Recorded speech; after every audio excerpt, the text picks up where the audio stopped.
Yo, yo, yo guys, check! Kamusta kayo mga idol? So, good morning sa inyo. Pero tanghali na pala mga lodi, 12:30 na. So, mag-update tayo ngayon. Grabe, mainit-init yung balita natin. Kagabi, hindi natin natakil. Sakto, pagkatapos ko mag-upload, saka lumabas yung video, ay yung news, no? Ni Judge Torres. So, ngayon, itatakil natin yan mga idol. Grabe yan. No? At syempre, iba pa nating trending news at mga balita dito sa ating crypto, no? So, sana huwag niyo kalimutang i-like ang ating video at syempre sa mga gusto ng ganitong update, everyday news dito sa X, mga trending dito, mga idol global, subscribe na kayo sa ating channel, mga lods, no? So, ayan, grabe. So, ito ang ating hour sa day nga natin. Sa day natin, medyo, onti lang ang green kasama yung BGB, no? BGB ang BitGet coins. So ngayon naman sa ating hour medyo dumami at medyo malalaki na yung Aptos. Meron kasing news dito sa Aptos mga idol, no? Sakto nakabili akong Aptos pero onti lang. So ayan. Grabe ang tindi ng mga news natin ngayon. So check natin yung ating chart syempre. Syempre, dahil nga sa balita ni Judge Torres, nag-drop ng konti, no? Yung ating, sa tingin nyo ba dahil doon? No? Kasi tignan nyo yung ano natin, ang tagal na nito Ang tagal na nitong triangle natin mga lods So, ang laki talaga ng chance na maglaro yan dyan, di ba? Yan dyan, no? Bago ko mawala dito sa dulo, di ba? Ganun Tsaka sakto nandito na siya sa may resistance Kaya siya naumpog Kung walang balita, no, kung walang balita kay Judge Torres, malamang ang tingin natin diyan na umpog. Naumpog po ang chart, no, ganyan-ganyan, no, 'di ba? Kaya lang kasi may balita, so parang ang naging reason yung balita, 'di ba? Pero kung wala yung balita na 'yon, naumpog lang, 'di ba? Sakto pa rin yung ating triangle. 'Di ba, mga idol? So, ayun na nga. Ito na ang elephant in the room. Sabi dito, Judge Torres, a message in the ruling is that private deals don't erase public judgment. And her judgment still serves the public interest, no? So, nag-i-stick si Judge Torres sa kanyang judgment. The parties do not have the authority to agree not to be bound by a court's final judgment. They have not come close to doing so here, sabi, no? If they want out, she said, they can withdraw their appeals and let the judgment stand or go through the appeals process to challenge it. So ito mga idol, ang daming mga lumalabas na mga haka-haka, no? May mga nagsasabi na, hindi, sinadya yan kasi ganito. Yung iba naman, ano ba naman yan? Siguro Bitcoin maxi si Judge Torres, may mga ganun. Or meron sinasabi, kasama yan sa plano nila, ganito ganyan, no? Yung iba naman, wala na talaga, no? Hindi na matatapos yung kaso na yan ng SEC versus sa Ripple. So marami. Tapos meron may mga reason na kapag tinignan nyo kasi may mga madadami talaga silang ito, tulad nito. Ito si Pampius. Alam niyo si Pampius, natin yan idol natin yan di ba? Pero marami siya agad mga reason, no? The Ripple SEC joint force Judge Torres shut them both down. Ito din, why Judge Torres deny settlement both Ripples and SEC wanted? Ask yourself, when both parties want to move on with the judge, etc. So marami siyang sinabi diyan. Ito pa, what theory is Big Pharma pressuring Judge Torres to stall XRP something blah blah blah. So marami nang lumalabas na mga theory, no? Theory kung bakit daw na delay, no? Tapos, pero syempre dito tayo kay Stuart Alderoty. Syempre ito yung ito yung lawyer Ay lawyer, ano ba to?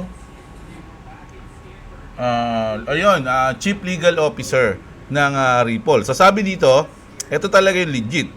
With this, the ball is back in our court. So nung sinabi to ni Stuart Alderoty, mga idol, sa tingin nyo ba negative yun? Sa akin kasi parang positive yun 'Di ba? Parang nasa atin na yung bola ulit, 'di ba? Parang ganoon With this, the ball is back in our court, no? The court gave us two options. So binigyan daw sila ng two options. Dismiss our appeal challenging the finding on historic institutional sales or press forward with the appeal. Ayun daw yung pagpipilian nila, no? Dismiss our appeal challenging the finding on historic institutional sales or press forward with the appeal. Sabi dito, stay tuned. Either way, kahit ano daw dun sa dalawa na yon, XRP's legal status as not security remains unchanged, no? So hindi talaga security, no? Yung XRP or yung Ripple, no? Ayan yan. Mga idol, hindi yan nagbago. No, walang pagbabago diyan, no? XRP is not a security pa rin, no? In the meantime, it's business as usual, no? So ayan yan mga lods, no? May malalim pa ba ditong pwedeng dahilan or reason? Isa lang yung nakita ko, kaya lang nawala na yung ano ko, yung nabasa kong comment eh. Pero parang sinabi niya doon, pinapatagal o something na chinichill lang muna, no? Yaan nyo lang muna yan, yaan nyo lang muna may kaso pa. Ganyan-ganyan. Kasi baka pag nawala na yung kaso, magkaroon ng ibang effect sa market eh. 'Di ba? Baka biglang lumipad yung XRP o kaya biglang bumagsak. Di natin alam kung ano mangyayari. Hindi rin nila alam kung ano mangyayari once na tawag dito, matapos na yung kaso. No, pero for sure positive yung effect niyan. Kaya lang kasi hindi nila makokontrol kapag ganoon eh, kapag nag-positive na, kumbaga natapos na yung kaso, baka masyadong lumipad. No, pero kasi ang hinihintay nila diyan, sabi nga nung sa nabasa kong comment, ini-install ba tawag doon?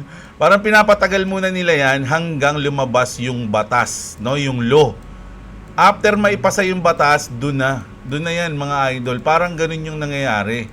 Parang pinapatagal nila. So pwedeng theory ko lang din to, kanya-kanya tayong theory, di ba? Kasi maraming theory na lumalabas ngayon eh, mga lods eh. Pero ano naman, karamihan naman ng theory na nababasa ko is maganda, no? Kaya kumbaga parang ganun nga, pinapatagal lang pero parang slowly but surely or something like that, ganun.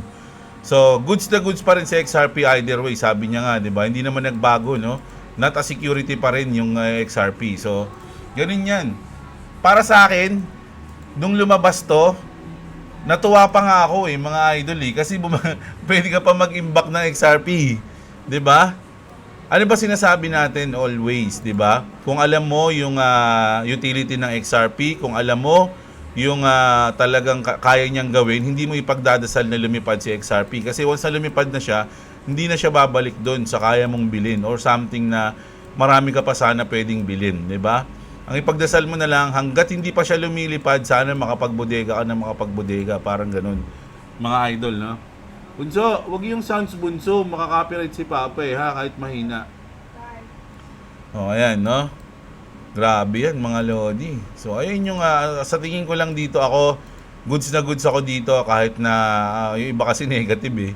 Ako, goods na goods ako dito, mga lodi. Tignan nyo nga, yung legal officer pa yung sinasabi, parang positive pa sa kanila yung nangyari. 'Di ba? So nasa inyo 'yan, mga idol, no? Hindi ko naman sinasabing bumili kayo ng XRP. I'm not a financial advisor. Huwag kayong bumasi sa akin para bumili, magbenta at mag-hold ng anumang coins, mga lodi. Ha? So ayan. Grabe 'yan. So sa tingin niyo ba positive 'yan? Magiging malungkot ba kayo diyan o masaya? Ako kasi masaya ako dito, mga lods eh. No, medyo nakakapag-ipon na ako ng XRP ngayon, mga idol, no? Dahil nga medyo tumatagal yung paglipad. Nagpapasalamat ako doon dahil hindi pa siya lumilipad. So, nakakapagbodega pa unti-unti tayo ng XRP. No? Ganun lang yun, ha. Hindi ko sinasabing bumili kayo. Mga lods, alam nyo na yan na medyo bias ako dyan. Dati pa.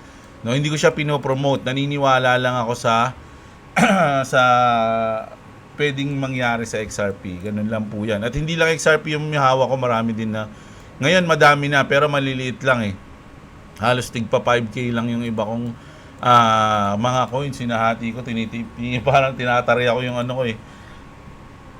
Yung asset ko ngayon, mga loads, no? So ayan, grabe, no? O ito naman, dito na tayo sa Ripple eh. Unahin na natin yung news sa Ripple, no?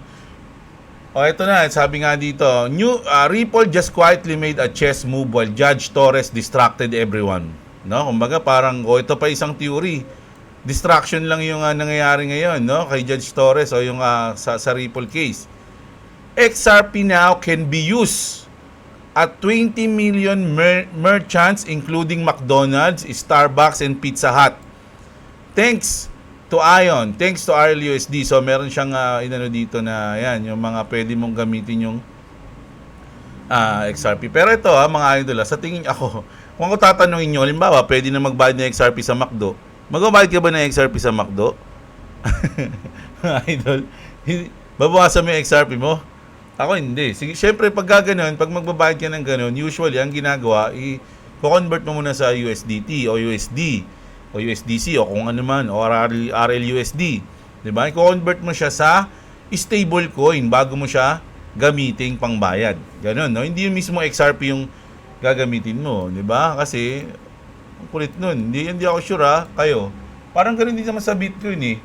Kapag bibili ka ba Bitcoin, halimbawa sa restaurant, Bitcoin yung pambabayad mo, mas maganda kung i-convert mo muna sa stable coin bago mo ibayad, 'di ba? Ganun.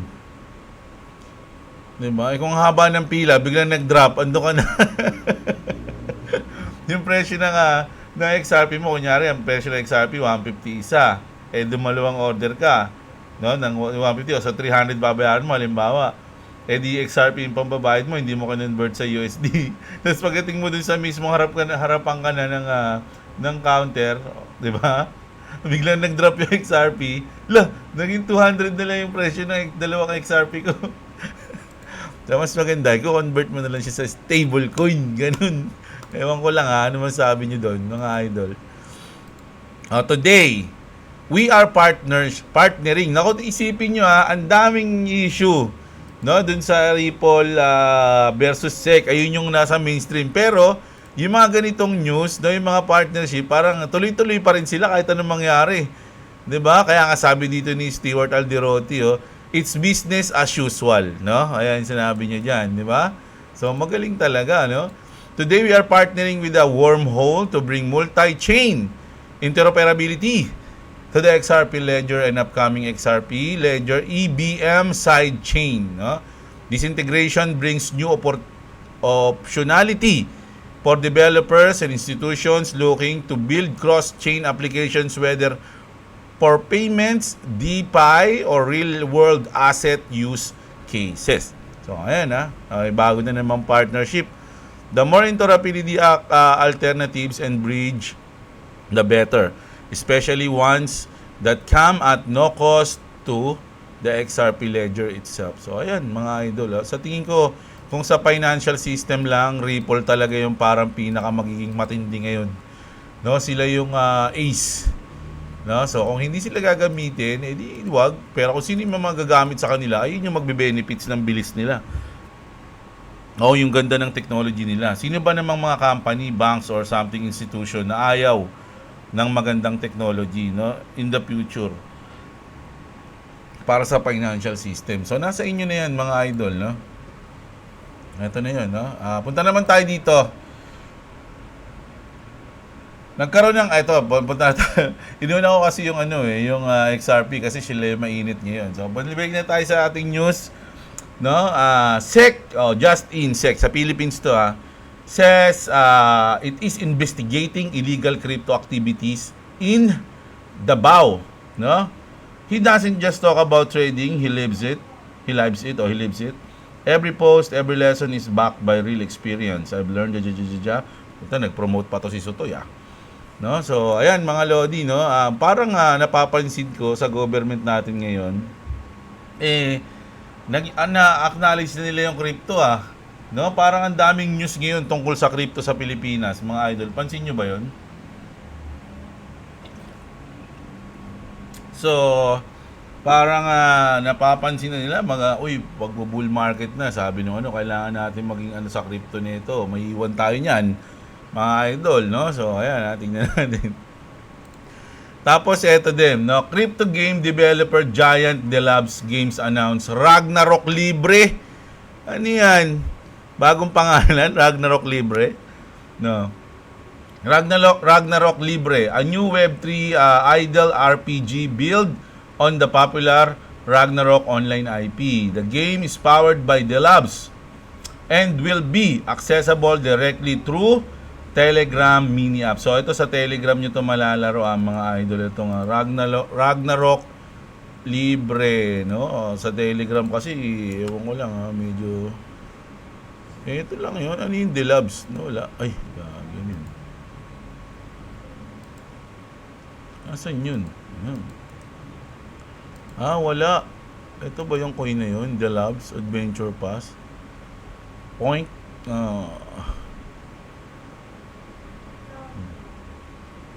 Hindi ko alam yan. Hindi siguro to yun. Ayan. Tapos, ito good news to mga idol, no? Sakto, nakabili akong Aptos nung nakaraan, no? Pero mababa lang yung bili ko, eh. Mababa lang yung pera ko pala nun.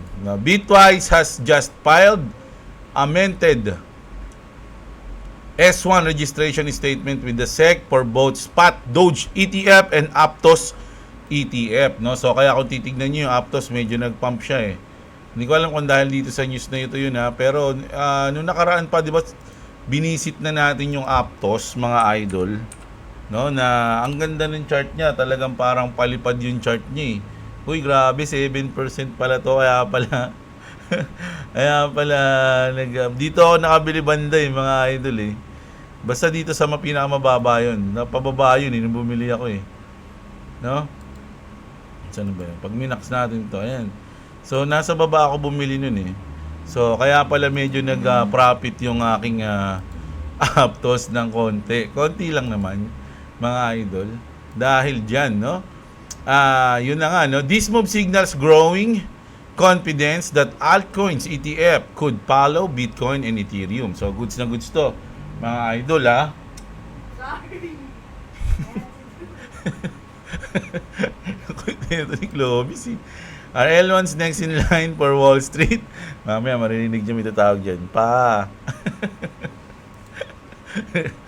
Sa banyo, eh. Ang kulit kung kailang nag-record ako, eh. Ayan na. So, ayan. Goods yan. Eto pa, mga idol, no? White House Crypto Czar David Sachs. Eto, good news to kasi wait lang, idol, mga idol, Diyan lang kayo. See.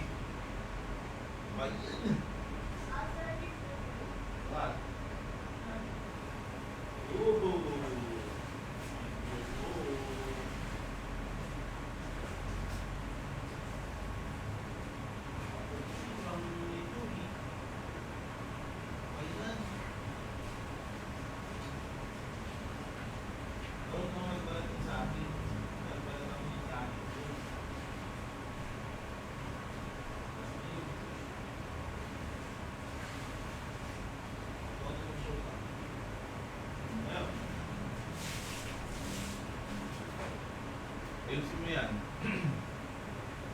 Akin na. Patayin mo yung tubig muna. Patayin mo yung tubig.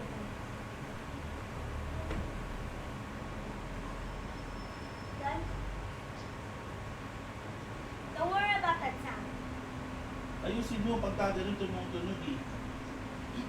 Galawin mo. Looks like a boat. Andiyan yung short mo, Okay. Let's go. White House Crypto Czar David Sachs says July will be a big month with a bill signing for Genius and Clarity going to the Senate. Ayan, mga idol, goods na goods yan. Ilang araw na lang ba bago mag-July? 4 days. 5 days, no? 5 days. Ito yung short mo, baby. Ito, yun, 5 days, no? So, tinignan natin yung niya, yung sa calendar natin, mga idol, It's either pwede mag-cut ng rates, no? Emergency cut rate si Jerome Powell kasi meron siyang mag-i-speak siya ng July 1, no? Tuesday. Ayan yan, July 1. Tapos, ang sunod na pwedeng ang chances natin na magkaroon ng rate cut is katapusan na. No? It's either July 1 or July 31, yung FOMC natin ulit, mga idol. So, goods na news yan, mga idol. So, ibig sabihin, July nga, magiging interesting yung ating month ng July. So, sa tingin nyo ba, doon na tayo? Naku, malapit na ang bear months. Ako talaga ngayon, gusto ko talagang mag-ipon lang na mag-ipon. Mga idol, no? Ayun ang kailangan natin. So, ito na nga, no? Naging nagustuhan ko yung post na to ng YGG. No, kasi ang nag-post kasi si Zizi. Sabi niya, This is great to see, no? BTC count as asset for mortgage. So, alam ko nabanggit ko na to kahapon eh. The current American dream is to own a home. The future American dream will be to own 0.1 Bitcoin which will be more than the value of a house in the US, no? So ayan na, kasi pwede nang gamitin yung mga crypto, no, sa pagbili ng bahay, no? So nakita ko lang yung caption dito ng YGG, sabi niya, pangarap ng Pinoy sa crypto. Ito yung mga nasa crypto, ito yung mga pangarap nila. Pangarap natin kasi tayo mga nagki-crypto, no? Magpatayo ng second floor. Ayan, sabi. Mabayaran ang mga utang. Totoo yan, no? At ma-retire si mama at papa. Ano pa daw, mga idol, no? So ako dito pa lang, itong tatlo na to. Ay, dalawa lang pala. Ayan. Kasi meron ako nito. Pero hindi ano lang yan, tambakan. Hindi magamit. Ayan. Ito yan, mga idol, no? So, ito yung gusto ko talaga, mga Lodi, yung dalawa na to. Lalo na to. Ayan. So, gusto natin yan, mga Lodi. Kayo ba? Ano ba gusto nyo? Ayun ang gusto ko ring ma-comment nyo, mga idol. Ano pa ba? No, yung mga, pwede nyo, ano ba yung mga pangarap nyo once na lumipad yung mga asset nyo, no? Pangarap ng government, makuha ng tax. Mabawi ang nalugi. Oh, yan. Pwede rin yun. Kasi yung iba, natalo ng mga nakaraang mga project na sinalihan nila, inimbisan nila, natalo sila. Pwede rin naman makabawi, no? Makabili ng NMAX Turbo. Oh, yun, no? Bago yung NMAX Turbo na ba na yan, mga idol? Parang narinig ko nga yun, eh. Lambo. Oh, Lambo. Ito lang payo ko, mga idol, once na magkaroon, kunyari nanalo o sabi lang nag-profit kayo, no? Huwag kayo masyadong mag-focus sa mga tawag dito, material na bagay, halimbawa mga kotse, ganyan. Mas isipin niyo yung future. Kumbaga, once na nag-profit kayo, saan ko kaya gagamitin to para mag-continue, no, yung aking profit ng tuloy-tuloy? Kasi yung mga iba, 'di ba? Kumbaga pag may pondo ka ng ganito, pwede mo nang, kumbaga sabi nga nila, hindi ka na magtatrabaho para magkapera. Yung pera na yung magtatrabaho para sa iyo. Dapat din yung maisip nyo, mga lods, no? Once na kunyari kumita kayo, nag-profit kayo, 'di ba? Mas maganda na yung pera na yung magtatrabaho kasi may pera ka na eh. 'Di ba? Yung pera na yung magtatrabaho para sa iyo, hindi na ikaw yung magtatrabaho para sa pera, yung lagi ka pang gagalaw, kikilos, ganyan. Yung gano'n, kumbaga early retirement, sabi nga nila. Early retirement. No? Pero ikaw, syempre, kung gusto mo pa rin, nasa iyo naman yan eh. Kaya lang, magagawa mo kasi yung mga, mapupulfill mo yung mga gusto mong gawin.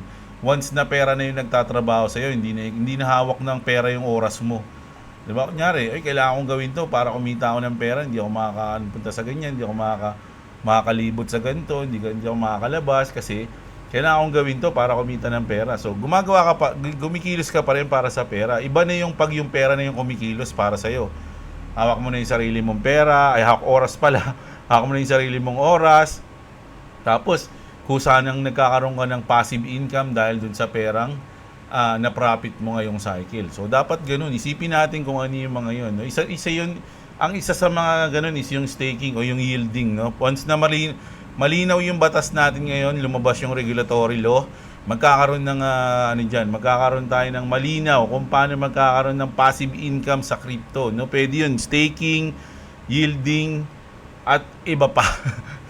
So ayun yung pag-aaralan natin sa future kasi ngayon medyo mahirap pa eh. Although may mga ganun na staking, yielding, kasi mas maganda kasi pag meron ng batas eh. Pag lumabas yung batas, no, doon na yun. Kumbaga, doon na tayo magpo-focus if ever, 'di ba? So may passive income ka na doon sa mga napanalunan mo, 'di ba? Ganun lang. So ayun yung sa akin, no, wag natin unahin yung Lambo, yung Ferrari, pero sarap sana nun, no? May mga ganun Range Rover, 'di ba? Rusi. Ganun. Diba? So, pero sa akin, ito muna unahin natin, syempre. Ma-retire si mama at papa, mabayaran ng mga utang. Diba? Kasi alam mo naman na yung crypto eh. Diba? Kung maubos man yung iyong napanalunan, kaya mo na ulit manalo sa susunod kasi nagawa mo na eh. 'Di ba? Nagawa mo nang manalo sa crypto. So alam mo na yung diskarte. Every cycle alam mo na yung magiging diskarte mo once na nandito ka na. So ang kailangan mo lang ay focus yung sarili mo. Kailangan mo karoon ng risk management. Ikaw na mismo yun eh. Kalaban mo na lang yung sarili mo doon eh. Huwag kang maging greedy. Mag-stick ka lang sa strategy mo, sa plan mo, ganun. Ganun, mga idol. No? So ayan, comment nyo na kung ano yung mga kulang pa dito, mga idol, no, na halimbawa lang, shoutout sa YGG, no, once na mag-profit kayo ngayong cycle o ngayong bull run, ano yung mga pangarap na makukuha nyo o matutupad nyo ngayon, mga idol, no. So ayun lang. So ngayong araw, umaga, yun yung ating update, no. Mamayang gabi babawi ako sa inyo, update ulit tayo. So ayun, maraming salamat kung na-enjoy nyo yung video na to. Sana like nyo yung ating video. At syempre sa mga gusto ng ganitong content, everyday news, update sa crypto, sa global news dito sa X, mga trending news, mag-subscribe na kayo sa ating channel. No? So kita-kits tayo mamaya. Ito nga, ay wala na ba? Ito pala, ano lang to, sandali lang to, Kloya. Ito. Nakita nyo to, mga idol. Ito yung nangyaring bank, yung pagtama yung B2 bomber. Ayan sa kanilang nuclear site. Ayan, pinakita dito, pinapanood ni Idol, no? Si General Dan Raisin. Ayan pagtama nung missile, lagyan ko sounds, Chloe. Ayan boom. Bumaon siya. Tapos sumabog dun sa loob, sa ilalim, mga idol, no. Ayan Ito. Dito siya tatagos, Boom, no? Hanggang ilalim daw 'yan, mga idol No, so butas daw talaga 'yan. So ayun, yung nakita ko diyan. Hinuli ko na, no, kasi inisip ko parang irrelevant siya sa ibang news eh. Pero ayan, okay na mga idol, no. Okay lang. Oh, my Sorry. hair. Kita-kits tayo mga idol mamaya. Maraming salamat sa inyo. Magandang araw sa inyo mga kapatid. At What's up? Subscribe to Clavy TV. Subscribe to Jabba if you want to subscribe to me. Link in the description. Also, thank you for watching